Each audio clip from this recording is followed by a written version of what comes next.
एलनाबाद के पूर्व विधायक भाजपा सरकार पर जमकर बरसे। प्रदेश में कानून व्यवस्था को लेकर भाजपा सरकार पर उठाए सवाल। प्रदेश में हर रोज लूट और हत्याएं की घटनाएं हो रही हैं। पूर्व विधायक अभय सिंह चौटाला का बयान। कल ओड़ा और जीसीडी विद्यापीठ में माता हर की देवी स्कूल में देश के उपराष्ट्रपति जगदीप धनखड़ करेंगे मुख्य अतिथि के रूप में शिरकत। जगदीप सिंह धनखड़ बच्चों को डिग्रियां बांटेंगे। किसान आंदोलन को लेकर भाजपा को किसान विरोधी पार्टी बताया। अनिल विज जैसे सीनियर मंत्री सीएम से नाराज क्यों हैं?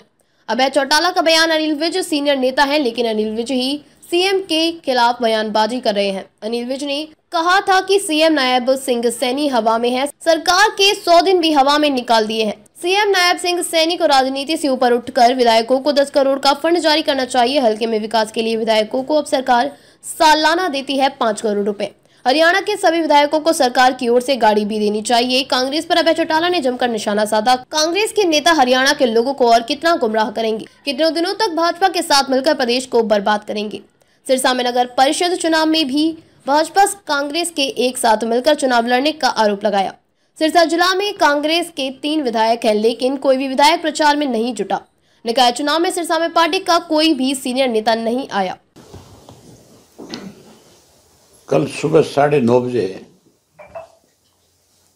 महामहिम उपराष्ट्रपति जी ओड़ा माता हर की देवी जो एजुकेशन इंस्टीट्यूट है उसमें कन्वोकेशन के लिए, क्योंकि पिछले 4 वर्ष से कन्वोकेशन नहीं हुई थी, 2 साल तो कोरोना की वजह से रुके और 2 साल में कुछ परिस्थितियां इस किस्म की थी कि हमें उसको डिले करना पड़ा। माता हर की देवी का फाउंडर होने के नाते और जननायक चौधरी देवीलाल विद्यापीठ जो है उसका चेयरमैन होने के नाते मैंने महामहिम से रिक्वेस्ट करी थी कि अगर आप आएंगे आकर के बच्चों को डिग्रियां प्रदान करेंगे तो उनका बहुत हौसला बढ़ेगा। ना केवल उनका हौसला बढ़ेगा बल्कि जो बच्चे पढ़ रहे हैं, जो एजुकेशन ले रहे हैं, वो भी आपके आने से बहुत कुछ सीखने का काम करेंगे। इलाके के लोगों में भी, क्योंकि हमारे यहाँ एजुकेशन की बड़ी एक कमी रही है, एजुकेशन में सिरसा जिला हमेशा पिछड़ा रहा है और चौधरी देवीलाल की भी, चौधरी ओम प्रकाश चौटाला जी की, दोनों की एक सोच थी कि एजुकेशन को अगर बढ़ावा नहीं मिलेगा तो फिर मान के चलो प्रदेश और देश का विकास नहीं होगा। इसलिए चौटाला साहब जब चीफ मिनिस्टर बने तो उन्होंने विशेष रूप से कैसे एजुकेशन को बढ़ावा मिले इसके लिए यूनिवर्सिटी बनाई, पन्नीवाड़ा मोटा में इंजीनियरिंग कॉलेज बनाया। हमने अपने स्तर पे चौधरी देवीलाल जी के जाने के बाद उनके नाम का एक बड़ा इंस्टीट्यूट एजुकेशन का बनाया। मेरी दादी श्रीमती हर की देवी के नाम से ग्रामीण अंचल की बेटियों को पढ़ाई में असुविधा ना हो उनके लिए जहाँ ओड़ा में कॉलेज बनाया, वहीं हजारों बेटियां जो है हर साल वहाँ से डिग्री लेकर के जाती है, हर साल पढ़ने आती है। और उसमें भी हमने एक तरह से निःशुल्क एजुकेशन उनको देने का काम किया है। बच्चे कैसे ओड़ा इंस्टीट्यूट तक पहुँचे उसके लिए गांव-गांव में बसें लगाई और उससे ग्रामीण अंचल की बच्चियों को बहुत बड़ा फ़ायदा मिला, क्योंकि सरसा तक पढ़ने के लिए आने में उनको बहुत सारी असुविधाएं होती थी। पहली बात तो सरकारी जो कॉलेज था उसके पास कोई ऐसे साधन नहीं थे कि वो उनको समय पे उनके गांव से ले ले और समय पे उनके गांव में उनको छोड़ दें। हमने बहुत सारी सुविधाएं मुहैया कराई। मैंने जब महामहिम से सारी बातें शेयर करी पिछले दिनों मिल करके तो उन्होंने खुशी का इजहार किया और उन्होंने कहा कि भी मैं स्वयं आऊँगा और मैं स्वयं ग्रामीण अंचल के बच्चों को प्रोत्साहित करने का काम करूँगा। उसके साथ साथ हम चौधरी ओम प्रकाश चौटाला जी का एक म्यूजियम स्थापित करेंगे। उस म्यूजियम की आधारशिला भी उन्हीं से रखवाएंगे, वही रखेंगे, क्योंकि चौटाला साहब के और उनके आपस में बहुत गहरे संबंध रहे हमेशा। जहाँ राजनीतिक तौर पे उनके अच्छे ताल्लुकात थे, वहीं सामाजिक तौर पे बहुत गहरे संबंध रहे। तो आप लोगों को भी विशेष रूप से निमंत्रण है कि कल महामहिम के दोनों प्रोग्राम जो है, जो 9:30 बजे माता हरकी देवी का है और उसके बाद 10:30 बजे अपने JCD में जननायक चौधरी देवीलाल विद्यापीठ में जो है, उन दोनों में आप आमंत्रित हैं। उसके बाद भोजन की व्यवस्था, भोजन पे भी आमंत्रित हैं। और उसके साथ साथ अगर वो आपसे कोई 2 मिनट इस बारे में चर्चा करना चाहेंगे तो फिर मैं आप चाहूँगा कि आप सारे के सारे साथी जो है 12:30 बजे जहाँ जब प्रोग्राम वहाँ से ख़त्म हो और यहाँ जब लंच पे आए तो आप यहाँ पे भी आएँ, ताकि आपके माध्यम से वो एक अच्छा संदेश प्रदेश और देश के नौजवान पीढ़ी को दे सकें। मैं उम्मीद करूँगा कि आप सब साथी जरूर पहुँचेंगे। म्यूजियम कहाँ बनाया जाएगा? वहीं हमारी जो संस्था है जननायक चौधरी देवीलाल जी के नाम से, उसी के अंदर उनके नाम का एक म्यूजियम बनेगा, जिनमें उनकी अब तक की जो भी यादें हैं, जो उपलब्धियां, वो सारी की सारी वहाँ पे नई पीढ़ी को बताया जाएगा कि चौधरी ओम प्रकाश चौटाला का जीवन किस तरह का था, कितने सादगीपूर्ण जीवन से उन्होंने किस तरह से एजुकेशन को बढ़ावा दिया, किस तरह से प्रदेश की सेवा करी, वो सारी चीज़ें उसके माध्यम से नई पीढ़ी को बताई जाएगी। अबे जी, बजट सत्र शुरू होने वाला है, आपके 2 विधायक हैं, क्या उनसे भी सरकार ने कोई सुझाव मांगे? सरकार ने सारे MLA से सुझाव मांगे और मैं आज का अखबार पढ़ रहा था, जहाँ कोई सुझाव तो मुझे पता नहीं दिए कि नहीं दिए, लेकिन MLA की एक डिमांड थी, वो सरकार को पूरी भी करनी चाहिए। MLA ने ये कहा कि भी जो 5 करोड़ रुपए आपने पहले निर्धारित कर रखे थे वो भी नहीं दिए गए कभी। उसमें भी बहुत सारी अड़चनें थी, उसमें बहुत सारा भेदभाव था। उसमें सत्ता में जो लोग थे उनको तो पैसा दे दिया जाता था, वो तो फिर भी कहीं ना कहीं 10 रुपये अपने मर्जी से गांव के लोगों की सुविधा के अनुसार या शहर में किसी सुविधा के लिए दे दिया करते थे, लेकिन विपक्ष के विधायकों को नहीं मिलता था। अब की बार डिमांड करी है कि 5 करोड़ की बजाय उसको बढ़ाया जाए, 10 करोड़ तक किया जाए। आप ये मान के चलो कि ब्लॉक समिति का जो चेयरमैन है, ब्लॉक समिति का मेंबर है, अगर वो 20, 30, 50 लाख रुपया, करोड़ रुपया खर्च कर सकता है साल का, ब्लॉक समिति का चेयरमैन तो मेरी ख्याल 15 से 20 करोड़ रुपया साल का खर्च करता है। तो हर MLA के नीचे 2-2 ब्लॉक हैं। उसके पास अगर देने को पैसा नहीं होगा MLA के पास, तो वो जब गांव में जाएगा या कस्बे में जाएगा, लोग उसके सामने कोई समस्या रखेंगे और वो उनके सामने लाचारी व्यक्त करेगा कि मेरी मजबूरी है भाई, सरकार की तरफ से मुझे कुछ मिल नहीं रहा, तो मान के चलो फिर ये लोगों की भावनाओं के साथ खिलवाड़ है, ना कि सिर्फ सरकार अनदेखी कर रही है किसी राजनीतिक दल की। इसलिए मुख्यमंत्री को राजनीति से ऊपर उठ करके बिना भेदभाव के 10-10 करोड़ रुपया जो है MLA का एक कोटा निर्धारित करना चाहिए और वो पैसा जो खर्च हो उस पर सरकार की निगरानी हो कि उस पैसे का दुरुपयोग ना हो, वो पैसा सही काम में खर्च हो। जिला परिषद का जो चेयरमैन है, आप ये देखो कि उसके पास सालाना 50 से 100 करोड़ रुपए आता है। जिला परिषद के चेयरमैन को सरकार की तरफ से गाड़ी मिलती है, ऑफिस मिलता है, रेजिडेंस मिलता है, तो फिर MLA को ये सुविधा क्यों नहीं है? पंजाब में अगर MLA को गाड़ी दी जाती है तो हरियाणा के MLA को भी गाड़ी उपलब्ध करानी चाहिए सरकार को, ताकि वो उस सरकारी साधन से लोगों के बीच में जा सके और लोगों की जाकर के समस्या सुन सके और उस समस्या का समाधान करा सके। कल कांग्रेस की भी मीटिंग है नेता प्रतिपक्ष को लेकर और आगे चुनाव को लेकर कुछ जो उसके ये कांग्रेस के लोगों से सवाल करो, उनसे पूछो। कैसे देखते हैं आप? ये सवाल आप उनसे करो और उनसे पूछो अभय जी कि तुम और कितने दिन तक लोगों को गुमराह करोगे, कितने दिन तक भाजपा के साथ मिलकर के इस प्रदेश को बर्बाद करोगे।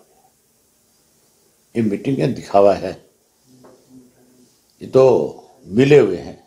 अभी इन चुनाव में देख लो आप, जो नगर परिषद के चुनाव हुए, इनमें तुम्हारे सरसा में ले लो, दूर मत जाओ, या 3 MLA उनके सरसा के अंदर, और 2 MLA ऐसे हैं जो एक दिन भी कहीं वोट मांगने नहीं आए। मेरे ख्याल आए थे कहीं, कोई इनकी पार्टी का सीनियर आदमी नहीं आया था। बात कर रहे हैं कि हम चुनाव लड़ रहे हैं, चुनाव नहीं लड़ रहे, लोगों की आंखों में धूल झोंक रहे हैं, भाजपा के साथ मिलकर के भाजपा के लोगों की मदद कर रहे हैं, उनको जिताने का काम कर रहे हैं। सरकार के 100 दिन कंप्लीट हो चुके हैं, हालांकि मुख्यमंत्री और सरकार के मंत्री दावा कर रहे हैं कि स्वच्छ छवि की राजनीति हमने की है, क्या कहते हैं? अनिल विज का बयान नहीं पढ़ा आप लोगों ने? क्या कहा था उन्होंने कि मुख्यमंत्री अभी तो हवा में है। जिसका सीनियर मंत्री ये बात कहे कि मुख्यमंत्री हवा में है और उसे नीचे उतर करके लोगों से जानकारी लेनी चाहिए, तो फिर किसी और को इसके बारे में टिप्पणी करने की मेरे ख्याल से जरूरत नहीं है। सरकार में जो खुद का सीनियर मिनिस्टर है, जो नंबर 2 पे आता है, अगर वो ये इस तरह के आरोप लगाता है कि हम तो हवा में हैं अब तक, तो फिर 100 दिन हवा में निकाल दिए, काम कहाँ है? धरातल पे तो कुछ नहीं है। धरातल पे तो डबल इंजन ट्रिपल इंजन है। अब वो इंजन चलते किस चीज़ से हैं, उसमें कौन सा ईंधन डलता है, थोड़ा सा समय और निकलने तो फिर आपको बताएंगे। सर, किसान लगातार धरने पर बैठे हैं, दोबारा 100 दिन हो चुके हैं। दो बार ओलावृष्टि हुई हरियाणा में। अभी ताजा 2 लाख एकड़ से ज्यादा का नुकसान हुआ है। मुख्यमंत्री ने यह कह दिया कि मैंने अधिकारियों को आदेश दे दिया, और यह कह दिया 3 दिन के लिए पोर्टल खोलेंगे। उससे ये पूछो पोर्टल बनाई किस लिए थे, बंद क्यों है? पोर्टल हमेशा खुला रहना चाहिए।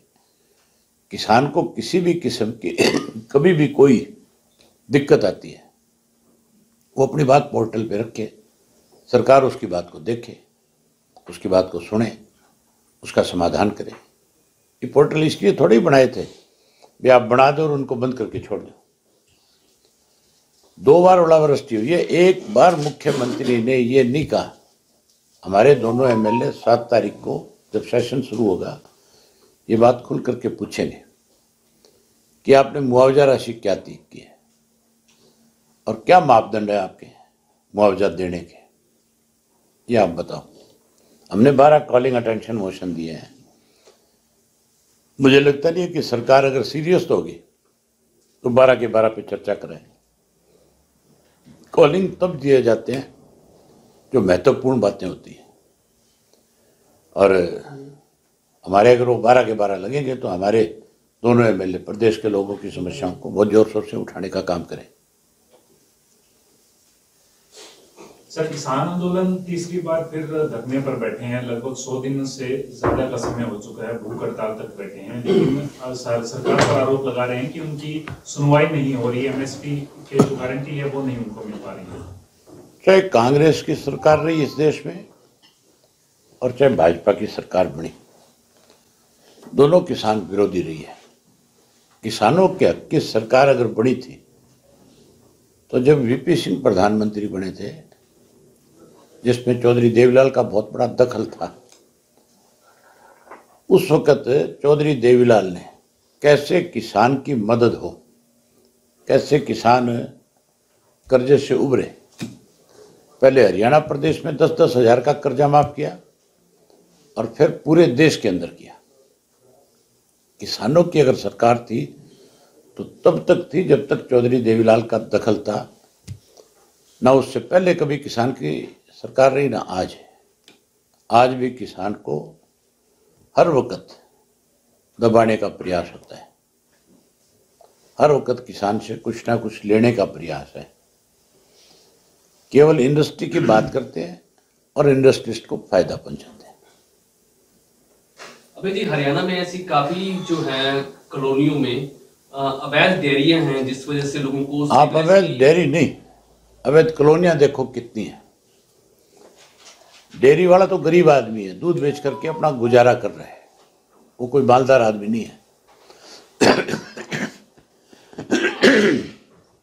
जिन लोगों ने अवैध कॉलोनियां काटी, जिन्होंने लाखों करोड़ रुपया